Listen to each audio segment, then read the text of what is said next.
बोल मंगला गौरी मैया की, बोल गजानन स्वामी की, बोल सत्यनारायण भगवान की। आए हुए सभी माताओं से अनुरोध है कि आपको कथा सुनने के लिए बुलाया गया है। अब कथा प्रारंभ होते हैं 15 से 20 मिनट, जितने देर भी भावना अनुसार कथा चलेगी।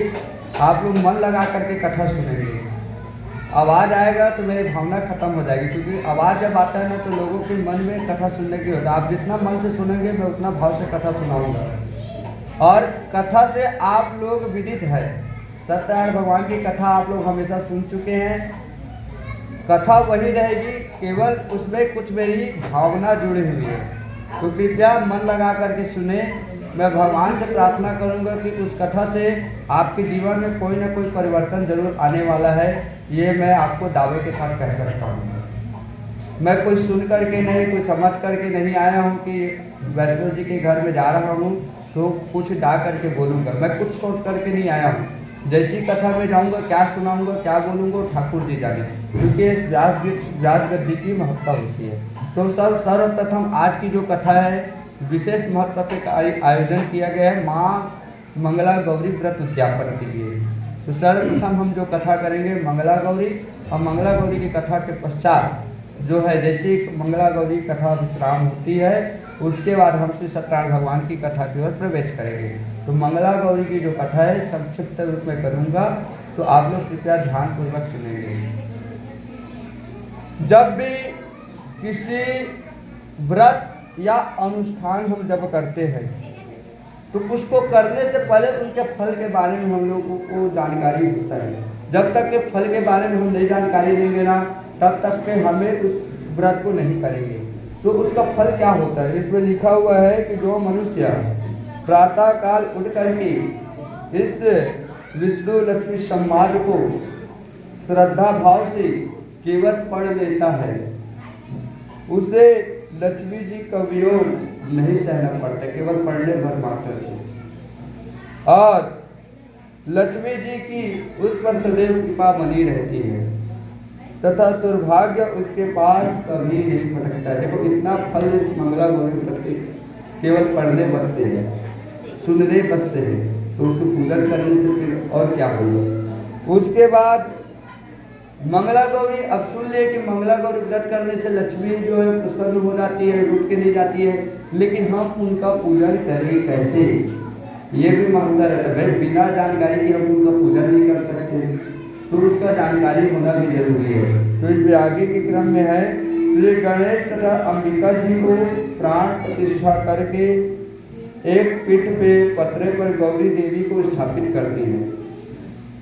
किसी भी पूजन अनुष्ठान में गौरी और गणपति के पूजन बिना गणेश और गौरी मैया के बिना कोई भी पूजन अनुष्ठान पूर्ण नहीं होता। तो सर्वप्रथम गणेश जी की और गौरी मैया का पूजन करने पर गौरी जी की पूजन करें।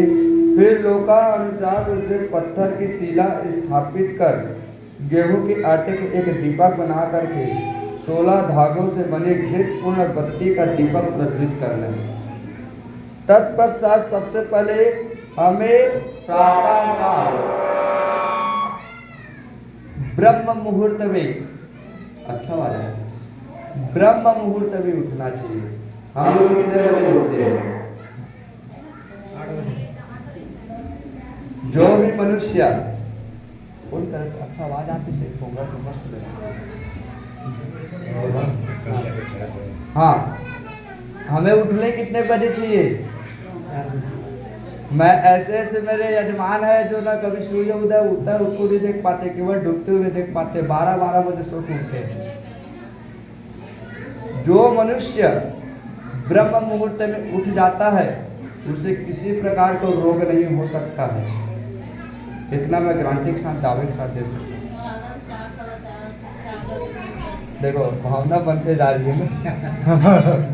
अच्छा, ब्रह्म मुहूर्त में उठना जरूरी है, क्योंकि सर्वप्रथम अर्धांगिनी को अपने पति से पहले उठ जाना चाहिए।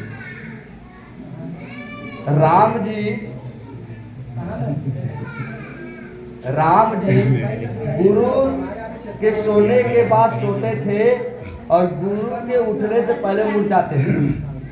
तो हमारा कर्तव्य बनता है जल्दी सो जाओ, सोने का भी एक समय है, और ब्रह्म मुहूर्त में उठ करके स्नान आदि से निवृत्त होकर के सबसे पहले हमारा कर्तव्य बनता है कि हमें भगवान का पूजन करना है।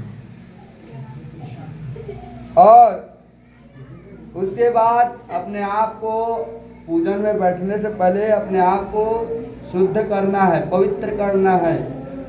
पवित्र करने के बाद मंत्र नहीं आता तो केवल जल सिंचन कर लो। इसमें तो मंत्र वगैरह भी दिया है, तो कुछ मंत्र होता है उससे पवित्र कर लो।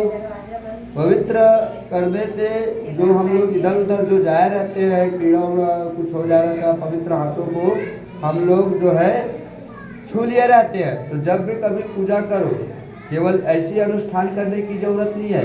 घर में भी दीप जलाने जाओ ना सुबह और संध्या काल, तो पहले अपने आप को जल सिंचन कर लो, पैर हाथ धो लो, फिर 3 बार जल सिंचन कर लो, कुल्ला कर लो। केवल हम लोग पैर हाथ धो करके आते हैं और उसके बाद पूजा में लग जाते हैं। 3 बार आचमन करो, 3 बार आचमन करने के बाद क्रम से आगे को पूजन करना चाहिए। पहले स्वयं शुद्ध, उसके बाद भगवान को शुद्ध करें।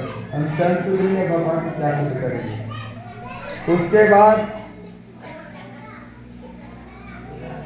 लोका परंपरा से बयाना सास को दिया जाता है, लेकिन बयाना माता को भी देनी चाहिए बोल रहे हैं। दीपदान करके नमक रहित भोजन को करना चाहिए। इस दिन व्रत में नमक का उपयोग नहीं करना चाहिए बोल रहे हैं। और रात्रि में जागरण करना चाहिए।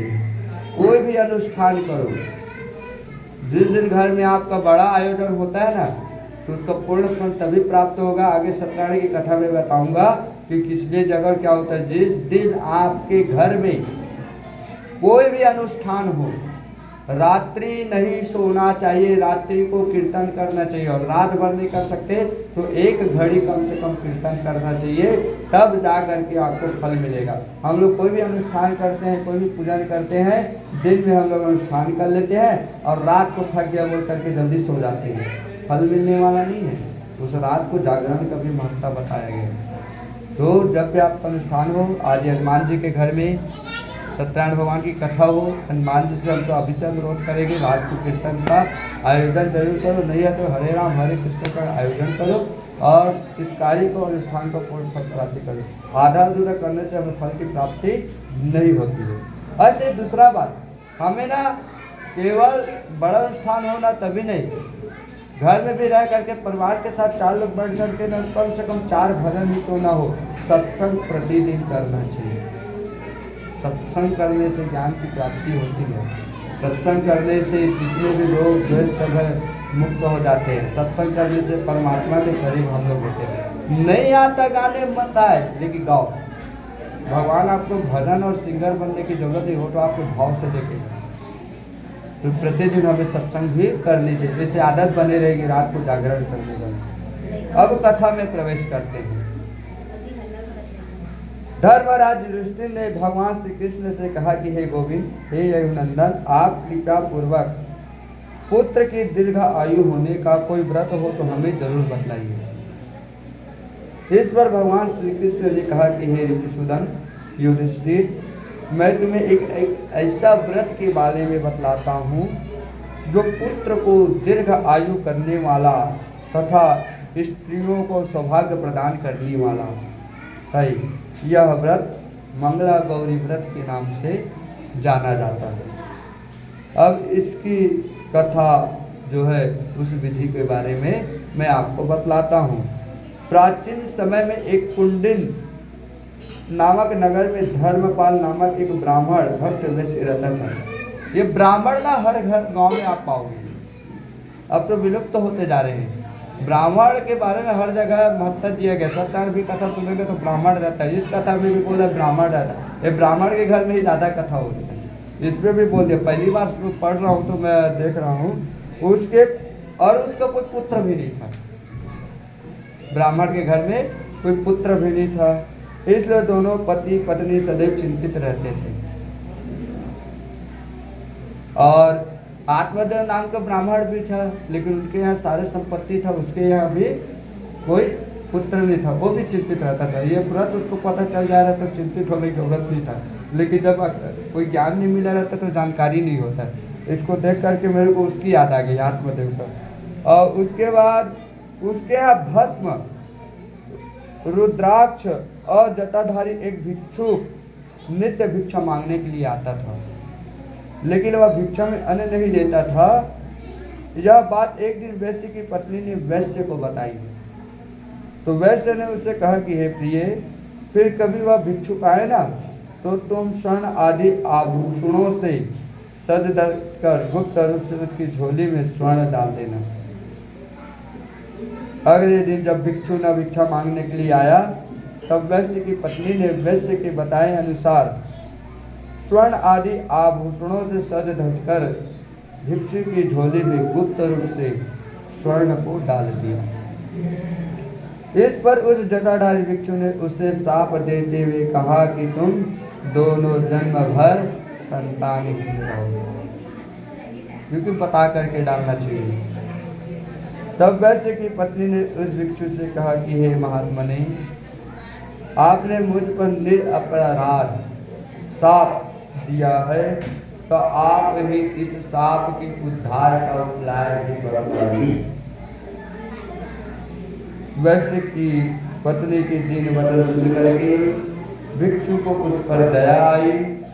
उसने कहा कि पुत्री, मेरी आज्ञा के अनुसार तुम अपने पति से कहना कि वह नीले वस्त्र धारण करके नीले ही घोड़े पर सवार होकर के जंगल की तरफ जाए।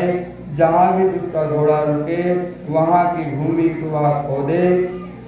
भूमि खोदने पर उसे पक्षियों, मृगों, वृक्षों से युक्त सोने और मणि आदि रत्नों से सुशोभित नाना प्रकार के पुष्पों से युक्त एक सुंदर देव मंदिर दिखाई देगा।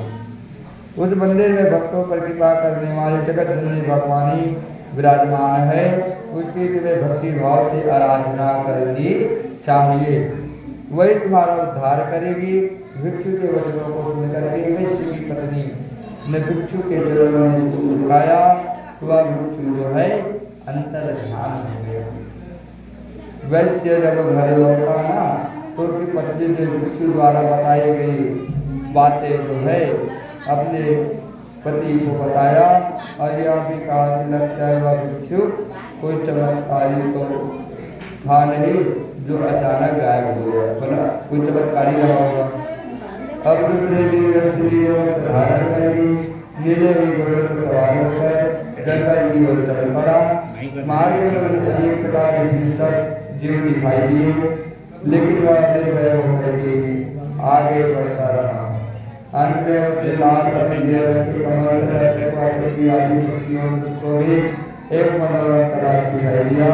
उस तालाब में स्नान करके पूर्ण और पूरे घोड़े पर सवार होकर के बियामान जंगल की ओर चल पड़ा। एक जगह पर उसका घोड़ा रोया, तो घोड़ा से उतर कर उस भूमि की तरफ खसता रहा जब तक कि उसे स्वर्ण मंदिर दिखाई नहीं दिया। उसे मंदिर दिखाई तो दिया, वह बड़ा प्रसन्न हुआ। वह मंदिर चारों ओर मोती माणक आदि रत्नों से सुशोभित था। तब उसे जटाधारी भिक्षु के वचनों रूप से उसे सुनहरे वस्त्र, चंदन, अक्षत, साम इत्यादि पुष्पों, धूप, दीप, षडरिक पकवानों, नाना प्रकार के साग, दुग्ध, वीर युक्त नैवेद्य अर्पण कर शुद्धि के लिए मल्यागिरी, चंदन आदि सामग्री को एकत्र कर शांत चित्त से फल, तांबूल, दक्षिणा आदि भावपूर्वक भगवान की पूजन किया तथा गुप्त मंत्र का साथ दिया। उसकी भक्ति से प्रसन्न होकर देवी ने उनसे कहा कि वैश्य, यहाँ तुमने मेरा पूजन किया, उसका मनोकामना से किया। जब तुम मेरे प्रकार पूजा करता है उसे मैं अद्भुत वर देती हूँ। देवी की वचन सुनकर वैश्य उनकी समझ हाथ जोड़कर खड़ा हो गया। तब देवी ने कहा कि धर्मपाल, तो मेरे निष्पाप भक्त को तुमने मेरी पूजा भक्ति भाव से किया है, मैं तुम्हें अंकुश धन होने का वर देती हूँ। तभी धर्मपाल ने कहा कि देवी, मुझे धन की आवश्यकता नहीं है, मैं संतानहीन हूँ, अतः पितरों के उद्धार के लिए एक उत्तम पुत्र की कामना करता हूँ। देवी ने कहा कि धर्मपाल, तुम्हारे भाग्य में सुखदायी पुत्री नहीं है, अतः विधवा होने वाली कन्या अल्पायु पुत्र दीर्घायु पुत्र में से कोई एक मांग लो। इस पर धर्मपाल ने कहा कि देवी, आप मुझे अल्पायु पुत्र ही दे दीजिए, इससे मैं नरकवासी अपने पितरों का उद्धार करूंगा। तब देवी ने कहा, मेरे बगल में स्थापित गणेश की नाभि पर चढ़कर उनके भी बगल में रखा चमत्कारी आम लेकर आदमी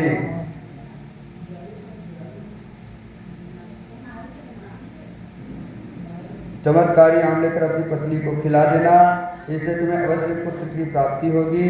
देवी के वचनानुसार धर्मपाल को गणेश जी की नाभि पर चढ़ने से मोह हो गया। आम उतार लेने के बाद उसे दूसरा आम दिखाई दिया, इसी तरह उसे और आम दिखाई दिए। तब गणेश जी ने उसे साफ देते हुए कहा, तुम्हारे पुत्र को 16वें साल में सर्पदंश मिलेगा। अब धर्मपाल फल लेकर घर की ओर चल पड़ा। वहाँ आदमी अपनी पत्नी को खाने को दे दिया। उसने वह फल खा लिया। पति से धर्म समागम के बाद वैसी पत्नी ने गर्भ धारण किया और 9वें मास को श्रेष्ठ पुत्र को जन्म लिया। पिता ने उसका जाकर संस्कार करवाया। 6ठे दिन छठी का पूजन किया। 12वें दिन नामकरण संस्कार करवाकर उसका नाम शिव रखा। 3रे वर्ष मंडल संस्कार करवाया। 6ठे वर्ष में तो कोई संस्कार करवा करके उसने ब्राह्मणों को भोजन कराया। इस प्रकार हे युधिष्ठिर, जब उसके पुत्र ने 16वें वर्ष में प्रवेश किया ना, तो उसकी पत्नी ने उनसे कहा कि अब बालक का किस शुभ मुहूर्त में विवाह कर देना उचित है महाराज। तब धर्मपाल ने कहा कि मैंने संकल्प लिया कि बालक शिव जब काशी से अध्ययन करके लौटेगा तभी उसका विवाह संस्कार किया जाएगा, लेकिन वह पुत्र को अकेला नहीं भेजना चाहता, इसलिए उसने शिव के मामा को बुलाकर कहा कि शिव काशी में 1 वर्ष रह करके अध्ययन करना चाहता है, हम उसे किसी अनहोनी के भय से अकेले नहीं भेजना चाहते, अतः तुम भी उसके साथ चल जाओ। इस प्रकार धर्मपाल ने सारी व्यवस्था करके शिव को उसके मामा के साथ भेज दिया, लेकिन वास्तविकता के बारे में मामा को कुछ भी नहीं बताया। मामा भांजे काशी के लिए रवाना हो गए। कुछ ही दिन में चक्कर में गाँव में जा पहुँचे। रात अधिक होने से मामा भांजे इस गाँव के धर्मशाला में ठहर गए। संयोग से उस धर्मशाला में एक बारात भी ठहरी हुई थी। वह बारात गांव के प्रतिष्ठित ब्राह्मण गुणवती सुंदर कन्या सुशीला को बुलाने आई थी। जब कन्या के विवाह के लिए मंडप में लाया जा रहा था ना, तभी वर को धनुष संस्कार हो गया। ऐसा होने पर वर के पिता ने अपने कुटुंबजनों से सलाह करके शिव के मामा से कहा कि आप कुछ समय के लिए आप भांजा देने से जिस विवाह का कार्य समय पर और ठीक प्रकार से संपन्न हो जाए। शिव के मामा ने वर के पिता से कहा, कन्यादान के समय माधव अर्घ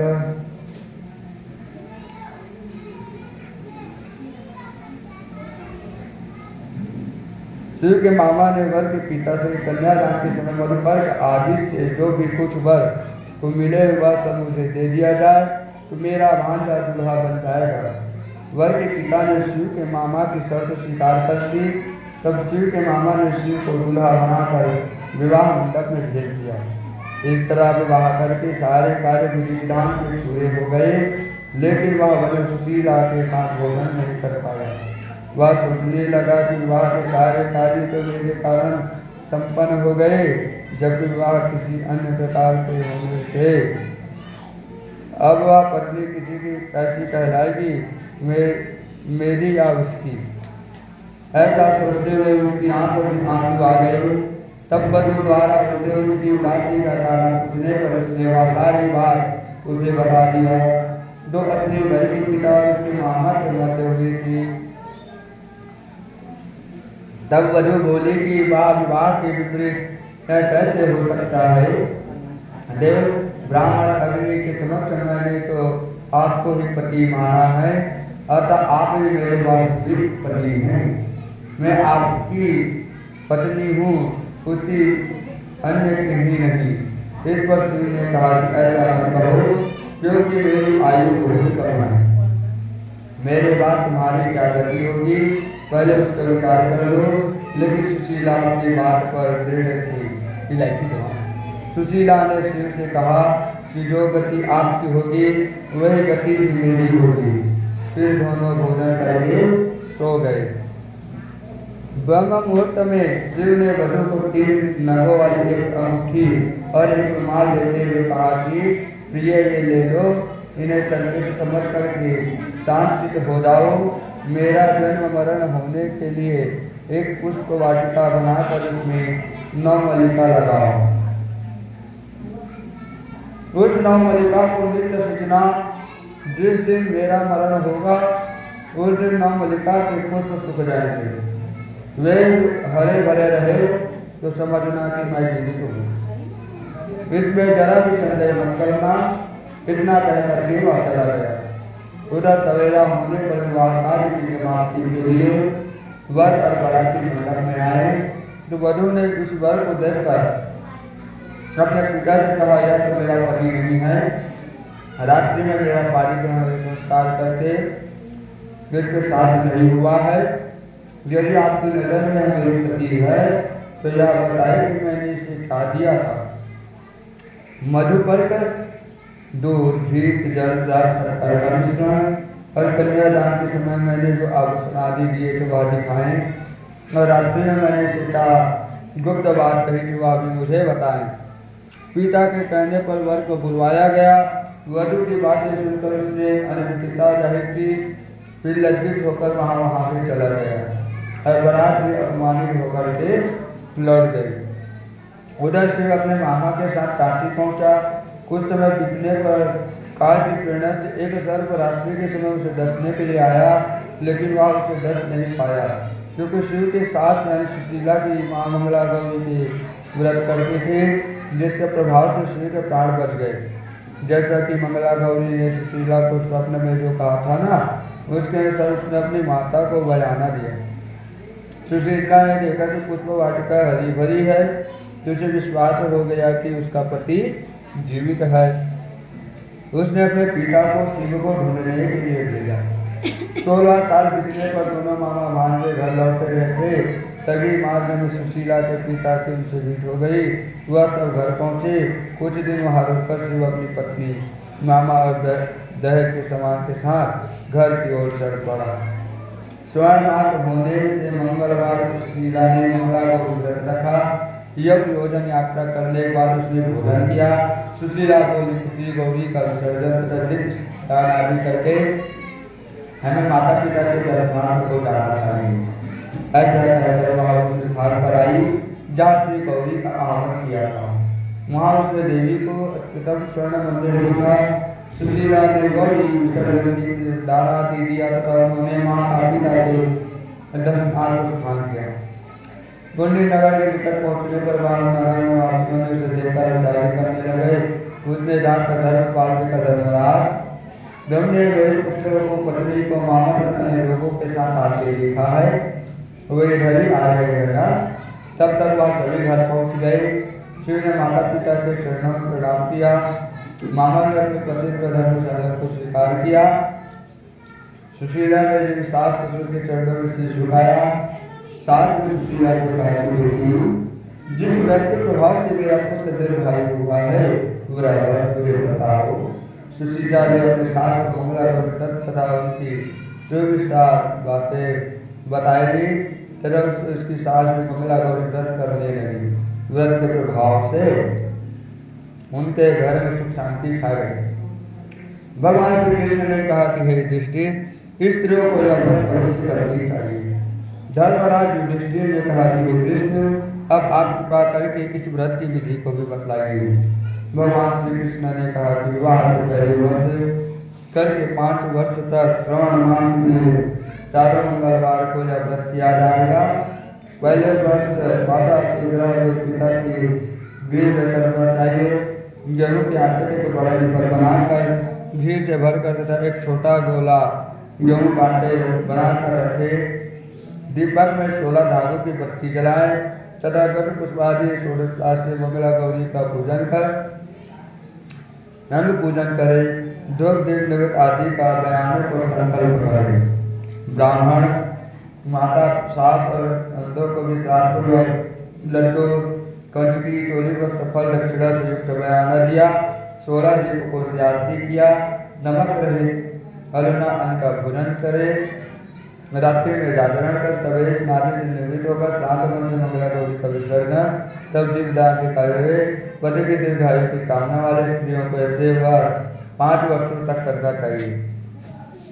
युधिष्ठिर ने कहा कि माधव हरिश व्रत के उद्यापन की विधि बतलाइए। क्योंकि मंडपापन के बिना व्रत स्मरण किया जाता है। श्री कृष्ण 5 वर्ष पूर्व होने को उद्यापन करना चाहिए। श्रवण मास के अनुसार मंगलवार दिन व्रत का संकल्प करके सवेरे उठकर स्नान से निवृत्त होकर उद्यापन का संकल्प करे। वेद वेदांति आचार्य का वर्ण करे। केले के 4 मंडप और द्वार युक्त घंटा तथा चमर युक्त मंडप बनाकर मध्य में 5 वर्ष का चंदन लगाए। मंडप के मध्य में चकोर वेदी बनाकर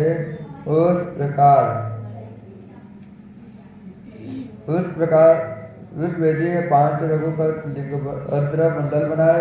उसके ऊपर एक मन का 4 1/4 से धान्य की स्थापना कर सोने चांदी तथा तांबे की कलश की यथाविधि स्थापना करें। उनसे पंचरत्न सर्वौषधि आदि पदार्थों को कलश की स्थापना विधि के अनुसार छोड़े। उस पर तांबे का पूरा पात्र रखे। सोने की श्री गौरी प्रतिमा बनाकर उस पर कलश स्थापित करें तथा डमरू के आकार के आटे के 16 दीपक बनाए। 16 धातों से बने बत्ती दीपक जलाएं। आरती में चांदी का दीपक तथा स्वर्ण का बत्ती बनाए तथा अर्पित करें। रात्रि में कथासन कर प्रणाम करें। दृष्टि सवेरे अग्नि स्थापित कर तीर अक्षरादि से घनी साकल्य गौरी मंत्र द्वारा हवन करे। हवन में बिल पत्र मिलाकर 107 अलग-अलग आहुतियां दे। 16 8 4 ब्राह्मण दंपतियों को भोजन कराए।